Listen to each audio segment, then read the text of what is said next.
Love it when you talk science.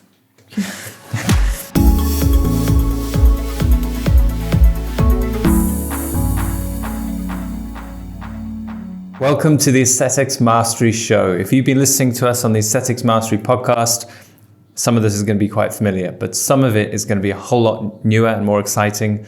We've got a lot of good ideas, which we're going to work through and try out on you guys. So let us know what you think in the comments. But welcome to the inaugural Aesthetics Mastery Show. I'm Dr. Tim Pierce. Hi, I'm Miranda Pierce.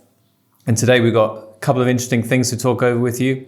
We're going to do what are the topics we're doing? So we're doing a deep dive on the length of time that you guys have between an occlusion, if you were to cause one, and the actual necrosis. So the amount of time that you've got before the so this consequence. is the critical time to take action and stop your patient getting a scar. It's pretty misunderstood. I'm going to go into depth on that so that you're empowered to do what you need to do when the time comes.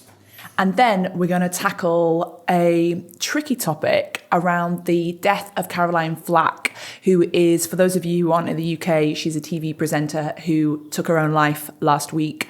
And we want to talk about how the learning that we can get from this experience is going to help protect you online, because we know that many of you all of you are business owners who need to get out there and market yourself. And actually, a lot of you aren't doing it because you worry about the kind of hate that she received online. And then there's one other topic, isn't there? No. Welcome to the first inaugural show where we're going to make little mistakes like that. Okay, so what are we talking about first? We're going into vascular occlusion. How long have I got? So this is such an important topic because this is the time you've got to react to the problem. Now, I often see aesthetics practitioners refer to vascular occlusion as a medical emergency, and that often makes you think every second counts. And absolutely, time does matter, but it's important to know exactly how much time.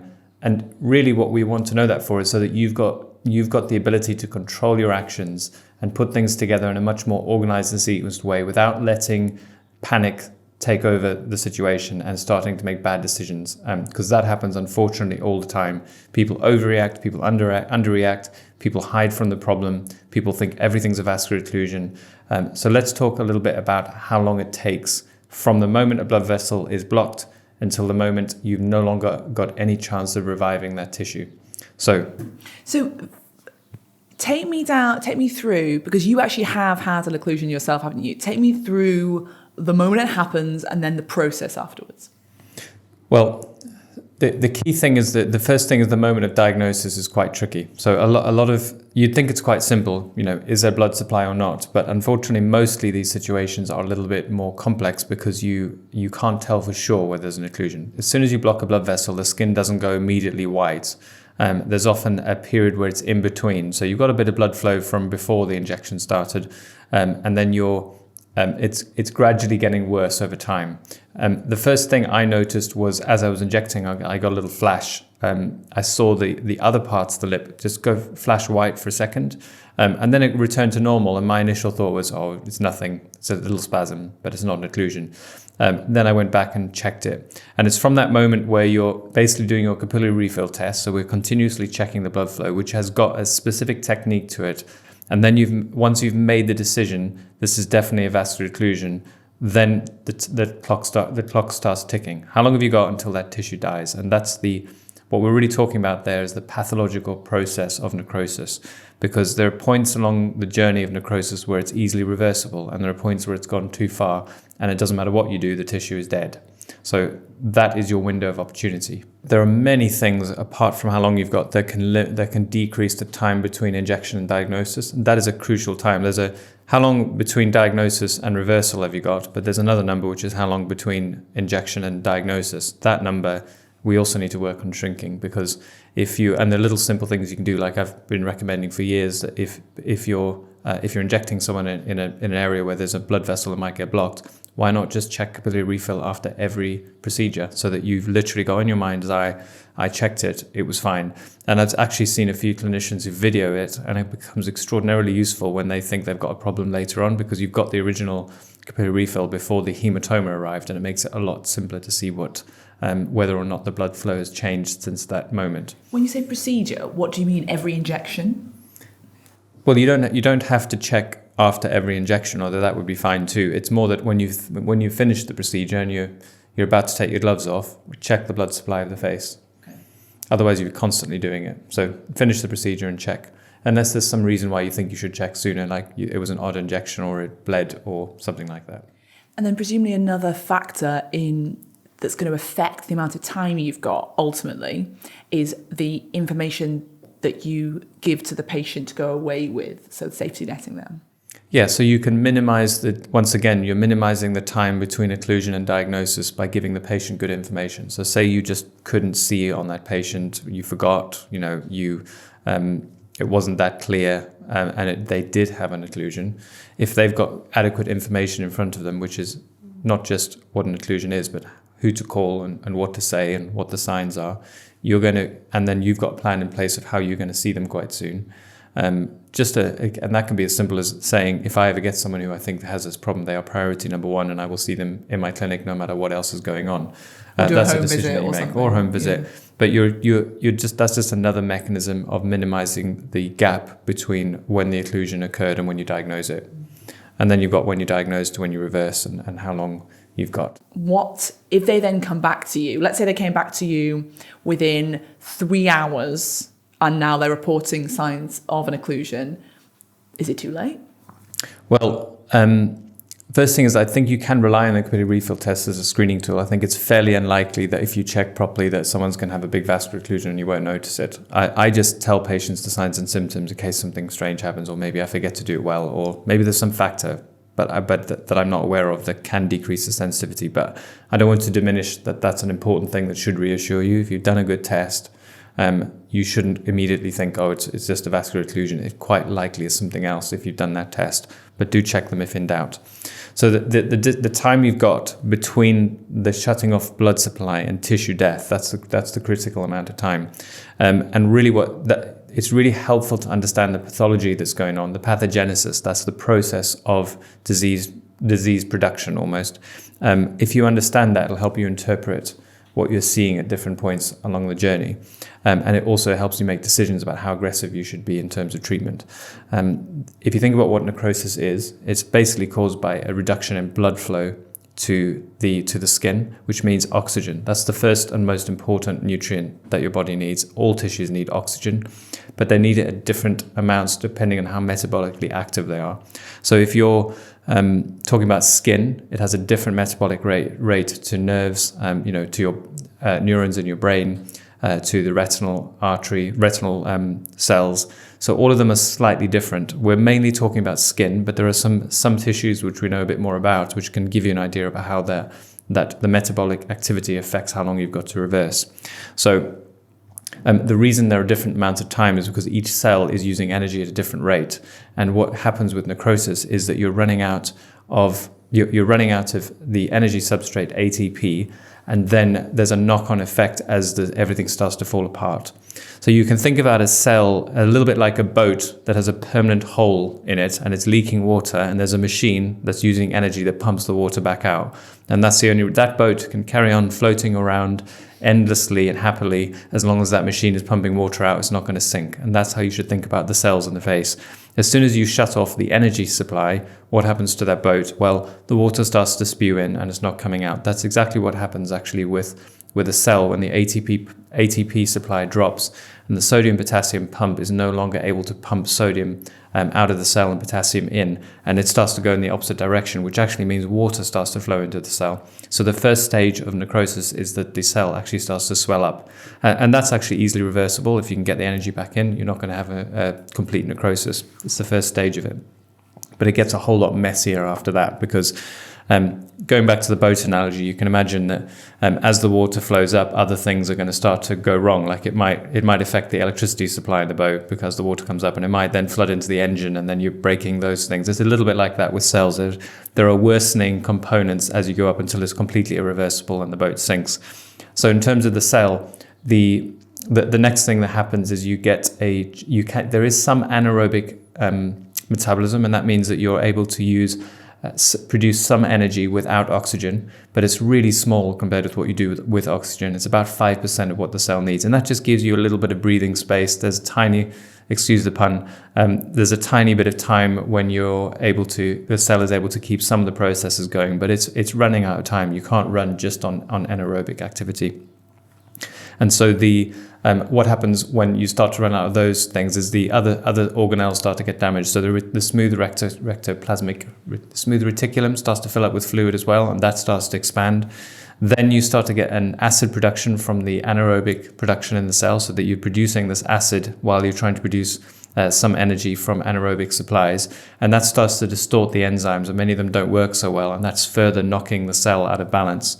Eventually you lose control also of the calcium pumps, and then calcium makes a huge difference. It starts to activate other enzymes which are really destructive. So you start to activate the cell's own proteases and nucleases, and they basically digest protein. You're literally starting the process of the cell accidentally destroying itself. To go back to the boat analogy, it's a little bit like maybe the electricity fails, and then the engine coolant fan fails, and the engine starts to heat up, and then a fire breaks out. It's that knock-on effect. You've now got a fire breaking out effectively inside the cell, which is starting to destroy little components of the cell's mechanisms, which it needs to maintain homeostasis to actually keep itself alive. Further on from that, you start to destroy the membranes of the lysozymes. So lysozymes are little organelles filled with digestive enzymes that your cell would use to basically break down nutrients. They're highly destructive, and they're usually kept safe in these organelles. But as soon as you start to break down those organelles, you're basically spewing the most toxic stuff, just out of control spewing of digestive enzymes everywhere.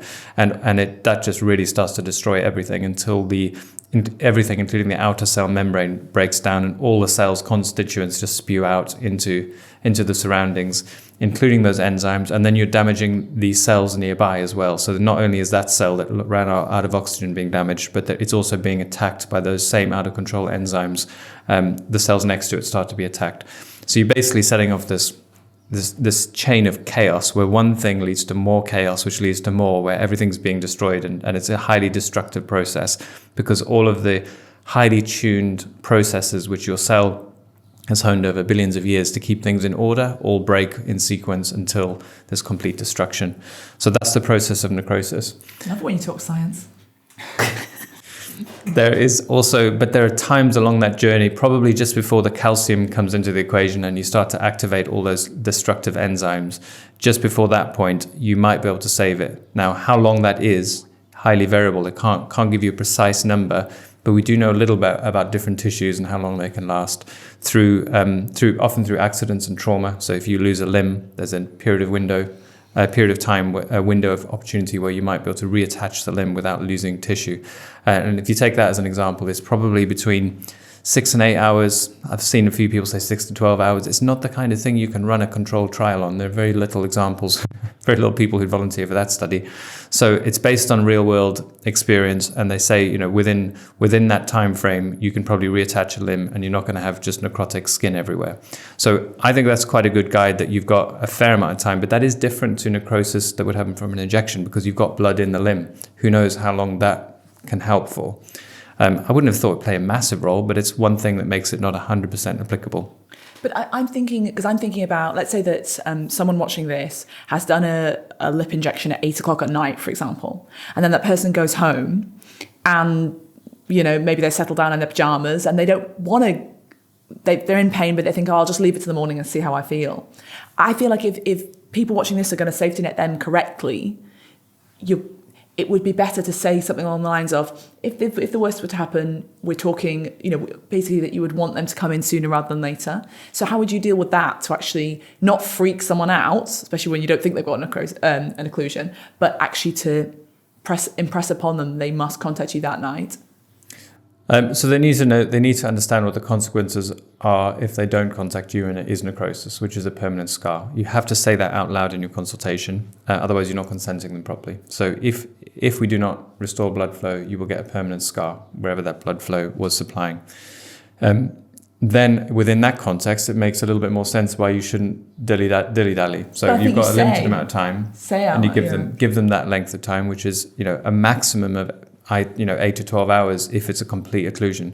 Now it does get more complex because you never know if it's slightly partial and maybe the cell's been ticking along with a little bit of anaerobic and a tiny bit of oxygen and maybe it's not going to necrose. I don't know. But as I said, the minimum is the focus. I want to see anyone with a suspect occlusion basically within 2 hours is what I'm aiming for. But I would still really encourage them, if it's gone to 3 hours, not to give up. Let's push it as long as it takes. If you've got pain, if you've got signs of necrosis, they need to be seen. But different tissue, the exact amount of time is hard to pin down. I can tell you a couple of other examples of where necrosis is a bit better known, and it does come from animal studies. Some of them come from human studies. Now, the other situation in medicine where we quite often get necrosis is in skin with bed sores. So if you're sitting on the same point for a long period of time, the reason you get bed sores is because you're not able to get blood flow to that tissue. And the shortest amount of time you can get bed sore is about 2 hours. Now, it's usually a bit longer than that, but if 2 hours, I would say 2 hours is the minimum amount of time I'd expect necrosis to really set in. And a lot of those will heal quite well and they're fairly small. So it's, a complete necrosis or partial, it's hard to say. But 2 hours, if you look at the skin cells in the case of pressure sores. There's also been studies done on animals, fairly awful studies if you're an animal lover, but it does help us navigate this complex world, which is around blood supply to the eye, for example. So they have done experiments on monkeys where they cut off the blood supply to the eye and see at which point, if they then restore the blood flow, does the animal have normal vision again? And that seems to be about 90 minutes. So if you're talking about eyes, you've got a maximum of 90 minutes. And that includes your reversal time. There's not a lot of time, but it does say it's not seconds, it's not minutes even. You're kind of into an hour and a half where you've got some hope of being able to do something. And what was the last one I was going to say? Well, I mean, other situations are heart attacks, strokes. That gives you some idea of how the metabolic rate of the cells affect how long you can survive without oxygen. And for example, brains, you've only got a few minutes. If you have a stroke, you're unlikely to completely restore things if you haven't got blood flow back fairly quickly. An hour and a half without blood flow to your brain, it's over for that area of brain. So all tissues are different. 2 hours minimum. But I think the take home for me is 2 hours doesn't mean it's not the same as a cardiac arrest. You've got some time to think, to plan, to do whatever you think is going to make the situation safer, and then to act with being decisive, but not being rushed. There is time. It's quite a lot of time to do quite a lot of work, 2 hours. Yeah. But I think it's about sending that patient away by saying, if this does happen, I would want to be seeing you within 2 hours. And that's not a scary thing to say. It's actually quite commanding. If I was on the other end of that, I'd be like, okay, fair enough. Yeah. And then I'd know what to look out for. Fab. Okay. Thank you so much. It's a tricky topic, but it's something that I think will certainly empower people watching to know how long they've got. Yeah. Okay, let's move on to our next topic, which we want this feature to be responding to what's out there in the news almost, and particularly in social media, the kinds of things that you guys are talking about. So we'll keep an eye out, but if there's anything that you think is worthy of us tackling, then please do let us know in the comments or hit me up on social media, Miranda Pierce. So, terrible news. Last Saturday, we found out that Caroline Flack, who, for those of you who don't know, she was most famously a TV presenter on a show called Love Island, which is very cherished in England, and it's a reality TV show. And she was a woman, 40, the way that she was received publicly was she was kind of seen as like a kind of fun, party girl, bit of a rebel, but the girl next door as well. So very relatable and gorgeous and just, someone you could have a drink with on a Friday night. And that was her persona. But then more recently, just before Christmas, I believe, she got embroiled in a tricky situation where she's been accused of hitting her partner over the head with a lamp. And she denied it, and she went to an initial court hearing where she pleaded not guilty. And then she was due in a few weeks' time, I think, to go back and face the court on that accusation. And I actually think she was still with her partner, so it was all a bit of a messy, tricky situation. Anyway, the main thing about the Caroline Flack story and the lesson that we're all taking from it, and we want to dive into that and discuss it, what everyone is saying on social media about what happened to Caroline Flack because she took her own life is that she had received so much hate on social media about the apparent abuse of her partner. So everyone's saying, she did something, she maybe did something terrible. We don't know whether she did it, but we as humans should give each other chances. We shouldn't go after each other.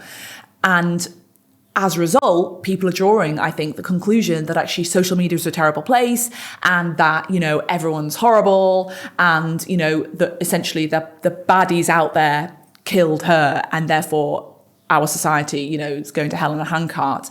And that specifically what I'm interested to talk to you about, Tim, is guys watching this here are vast majority single-handed people working in business, estheticians working in business. And you guys, in my opinion, need to get out there in social media. But if you're scared that you're going to get hate because someone on a buy and sell group or something like that is going to say that the lips you posted are gross and women shouldn't have that in their lips anyway and you're a bad person and whatever, if that's going to stop you marketing, then that's a really bad thing. So if that's the lesson that's drawn from her death, I think that would be really, really unfortunate. And I would love us to kind of talk through how we can bolster ourselves as business people so we don't fear social media. Mm. It's a really interesting topic, and I was looking at this all unfold and realizing that the idea, Caroline Flack is symbolic of a whole underlying deep battle that's going on within our society around how we deal with social media and how polarized we all are. Like there's so much polarization in politics and on generally in society. People are very quick to jump in and condemn each other. We feel somehow vindicated to go and set someone straight when we see them wrong on social media. And then that's what we all have to deal with, which is each person has their own rules for survival in life, their own way of understanding the world. And if they see someone else who doesn't fit in with that, they'll often go and attack them.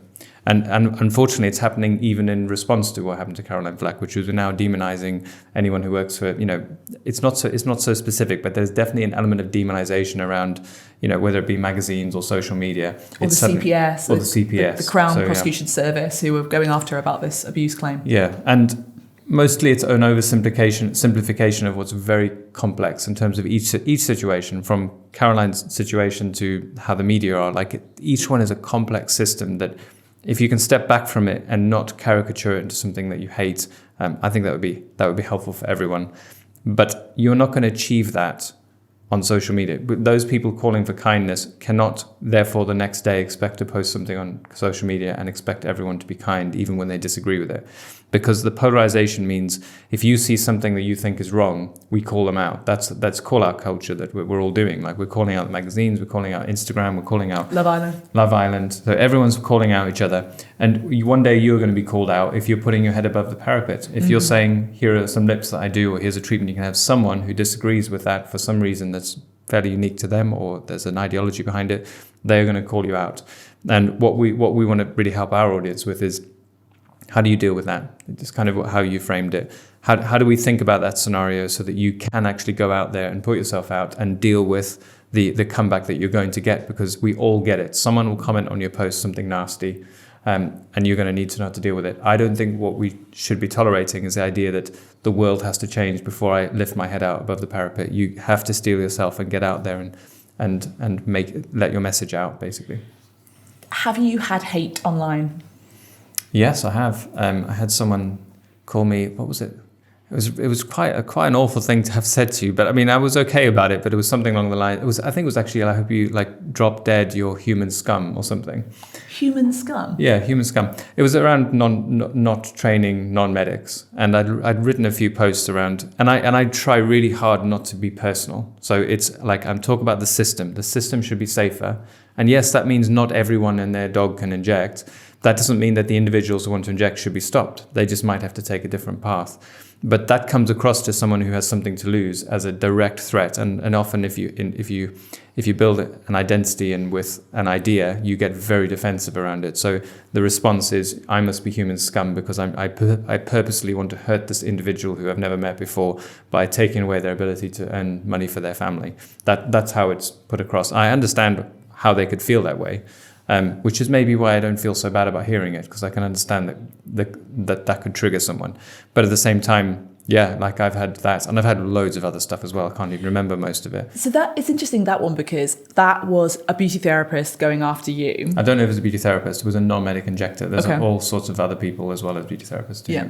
What we worry about so much is colleagues on our level or maybe above us or whatever going after us. And can I bring an example in at this stage? Because Dr. Esho, who many people will know, so Dr. Esho is probably one of the most famous injectors in the industry. He's on This Morning, the TV show, and he's been super open about how much hate he's received, both in terms of just generally and racism and stuff, but also from colleagues in the industry. And he shared on the Mindset Warrior group this week, and I have permission to share it here. In fact, I think it was on his page. He said he's experienced, I know for myself, I haven't even had half of Caroline's fame, but the moment I got on TV, a lot of things changed. Threats to my family, racism, and even people wishing harm to my son based on nothing but jealousy and negativity. This wasn't just from social media, but also from people within my own industry, and I couldn't even understand why, as I was remained the same guy as I had been,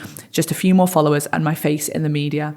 And he goes on to talk about how his mindset is pretty strong, so he's okay, he can deal with it.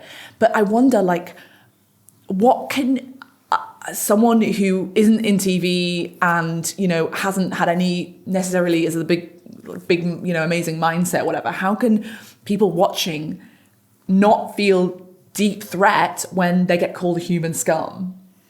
Yeah, I mean, I don't know if there is a way of, because you have fearful thoughts around it. Like I sometimes worry about someone attacking us or seeing our kids on social media and doing something. So it does penetrate you, and you think, God, that's a bit scary when it's so hateful. What's more common, I think, and probably more something we should focus on, because it's unlikely you're going to be getting death threats because your lips are a bit big or for someone's tastes. But it's understanding why you feel that way, why it feels so awful. Because this is one of the dynamics I think children need, particularly around social media, need training with, is that when you're dealing with hundreds or thousands of people, there are going to be a percentage who will attack you no matter what you say. I mean, I always look at those.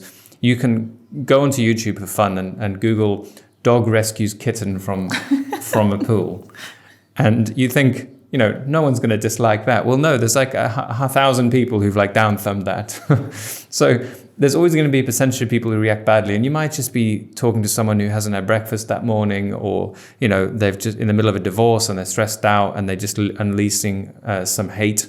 But it doesn't feel that way to you. What it feels like is there's something very specific about you that's wrong, and someone has come to alert you to the fact. And this is what I think goes on in people's minds, is that you don't interpret Twitter as a sea of grumpy people who haven't had breakfast, who are just snapping out meaninglessly. You think someone has analyzed you, studied you, found your flaw, and is pointing it out to you. And moreover, they somehow represent your greater community. And it's really hard emotionally to detach that, because there's a face there, there's a name, and they're telling you something that's really negative. And that doesn't happen in normal life. If you walked into the corner shop and they said to you, God, your lips are too big, or your lipstick's wrong, or your colors, you'd be devastated, because that just doesn't happen. Yeah. And you'd think, wow, that must be really bad for someone to say that to me. It must be true. But it's something about social media that decouples the face-to-face, but also amplifies the most negative people. You're probably dealing with the 1 in 100,000 grumpy person, but it feels like maybe everyone on social media hates me. So there's something on decoupling that. And also, if you take...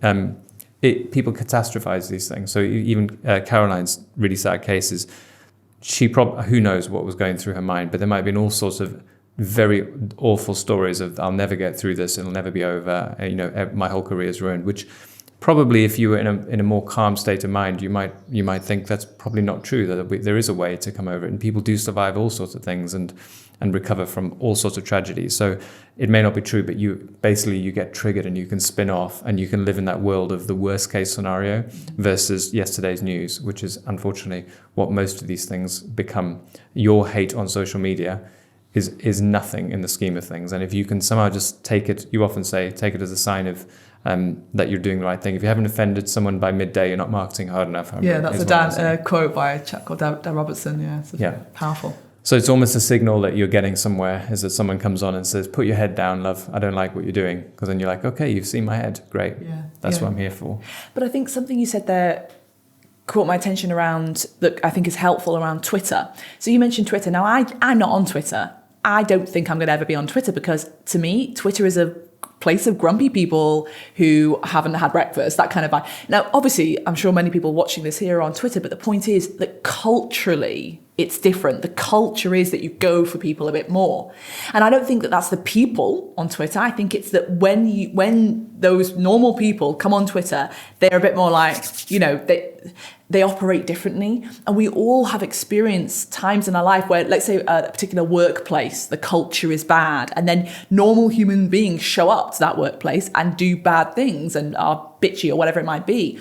So in other words, I think that that's empowering, because if we think to ourselves, look, social media might be grumpy and full of people who haven't had breakfast, but actually I'm still me. I'm still that same person who is worthy and who is just trying to develop my business and spread joy amongst my clients, whatever it might be that you're trying to do.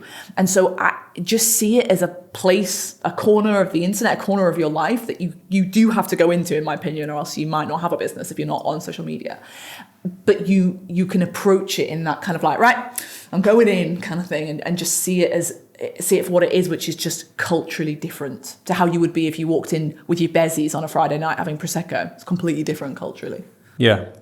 I would say you got to sign up to the flesh wounds, and that means there is no zero risk way of putting yourself out there. In fact, it's absolutely impossible that you will put yourself out there with someone without someone criticizing you. Zero chance. If you want to have 10,000 followers, you are going to be criticized for something. And that's not even that many. If you're T-John, you've got millions of people know you, you're going to get, there's a shitload of people who are going to say things, but it isn't necessarily a measure of you. It's a measure of the number of people who are out there who haven't had breakfast. The process I went through was around really formulating my philosophy on why I do what I do. Mm-hmm. Because when you first start, it's unconscious, it's unchallenged. And often when someone says to you, what are you doing to people's faces? If it's the first time someone's asked, like, you've never asked yourself that question, it's stressful because there's a fear at the bottom of it that it's going to be something bad about yourself. So you need to thrash out, why are you doing what you're doing? What is your intent for the people that you treat? How are you hoping it's going to affect them? How is your work making sure that you achieve those goals that are worth achieving for them? Maybe at the bottom of it is that you just want to make more money. That's why it's so stressful when someone says that to you. You need to change your philosophy. If you don't want that to be true about yourself, you have to develop your thinking and make sure you're actually doing something that when you get criticized for, because I'm at this stage now, I had a drunk guy at a bachelor's party say, you just make money out of people's insecurities. And I didn't care at all because I've thought about it so long. I know why I do what I do. I know the difference it makes. I don't care about some drunk guy at a party. He's clueless. All he did to me was reveal that he doesn't know what I do. Yeah. And I wasn't like that at the beginning. At the beginning, it hurts and you question yourself. And we've talked openly about family members who've written to us saying, you're doing something wrong here. And when we first got that, it was stressful. Mm-hmm. It was really different to how it is now. Now it's like, okay, thanks. See you later. Yeah. But Brene Brown talks about she has a gorgeous concept, which is that she only takes criticism from people who are in the arena doing what she's doing. So the arena being like the gladiatorial arena, like we're in the arena now, like this is our first YouTube show. Like there's some level of emotional risk here. And if someone thinks it's rubbish and they down thumb it, I'm not going to let that affect me unless they've got a YouTube show talking about, risky topics and aesthetics and all of that. And so she says, don't let the people in the cheap seats, have an opinion about you in the arena. And the other thing that I want to say is that let's talk about your clients. Like if you get hate online, you need to, let's say that you put a post up on a buy and sell group or something of some before and after lips. If, John from Southampton comes on and says those lips are ugly, that's a human being. You need to defend that person graciously, of course. But we're talking about the practitioners, then the haters are just talking about aesthetics. What about the patients? What about these people, who need what we've got to give them? Those people need defending. Those are the people who are, I think, on the front row seats. I care what they think. But I'm not going to, the people, John from Southampton is very much in the cheap seats. I don't care what he thinks. And people need to get to that point so that they are emboldened. And then when the hate does come, because it will, you'll be ready. It's funny, I was thinking as you said that there are a lot of, particularly there's this idea of feminine empowerment. There are a lot of people who are defending the idea of feminine empowerment by telling other women what to do.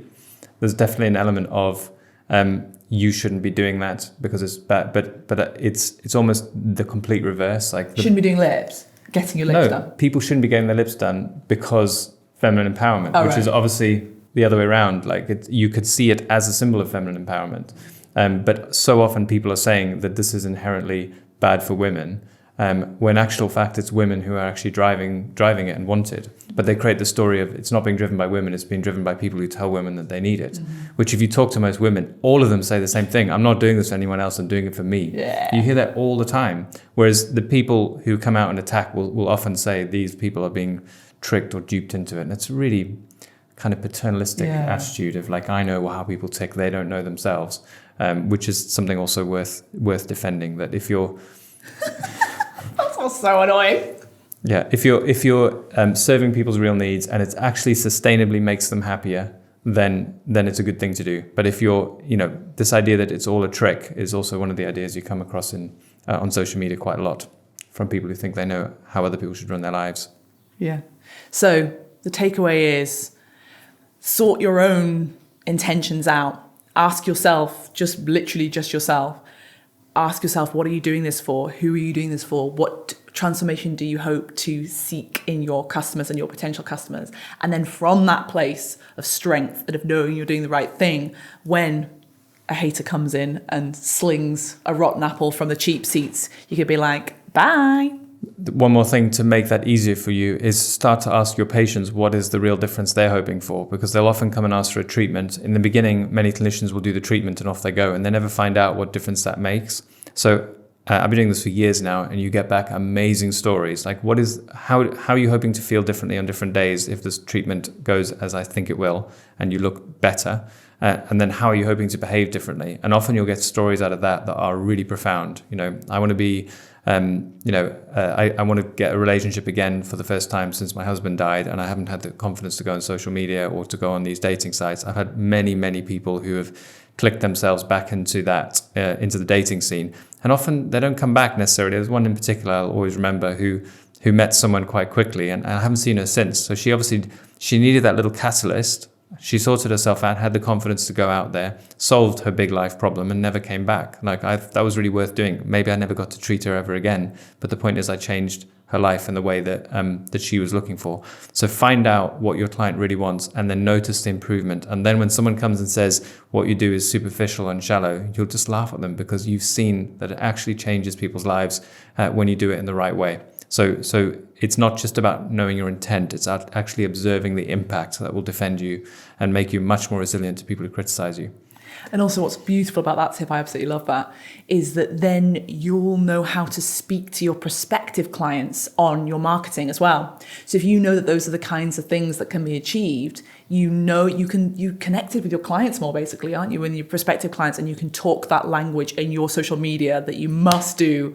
So I think the takeaway is please continue to risk being seen, because the world needs you. And the tragic death of Caroline, I think, is indicative of someone who it was just too much for her. And actually, I'm in the game of trying to bolster myself so much that when that horrible, horrible moment comes, and someone calls me a human scum or whatever, although you seem to brush it off very well, when that comes, I will be filled up and I'll be ready to take it. One more thing relates to Caroline's death, which is people are rightfully calling for more kindness, but then sometimes also spotting more perpetrators. And you can do that on your own feed. When someone comes up and criticizes what you're doing, try and be kind to them while being kind to the people who are listening. And you can still draw boundaries, but you will feel way more empowered to deal with someone who's criticizing you if you can actually get into the mind of feeling kind to them. Particularly women. I always think, I have a few clients who've admitted they used to be dead against it and then have realized that they were unhappy with their looks, changed something, and then been really big advocates of it. You could be talking to someone like that who's actually in a bit of mental conflict themselves about what they want and they're resisting something. Be really kind to them, understand their position, listen to them, and then state what your position is. You don't have to get defensive back at them. And that's the kindness idea in practice, which is if you're kind to the people you dislike, you end the cycle. If you start to make them perpetrators themselves, you're going to propagate more of this issue, which everyone wants to see end. But I don't think we know how to end it because we haven't learned how to be kind to the people we dislike. Well, that's a profound note on which to end it. So guys, we hope you enjoyed our first Aesthetics Mastery show. Please give us any feedback in the comments. Nice or otherwise, we can deal with it. And then we can improve as we go along. Test us with some abuse and we'll see how we'll be kind back. Fab. I hope that's been of some service, and we'll look forward to seeing you next week because we're going to be doing these weekly shows. Please subscribe to Tim's channel and drop us a like if you do like it so we get some good feedback as well. Thank Take care, you for guys. watching. Bye-bye.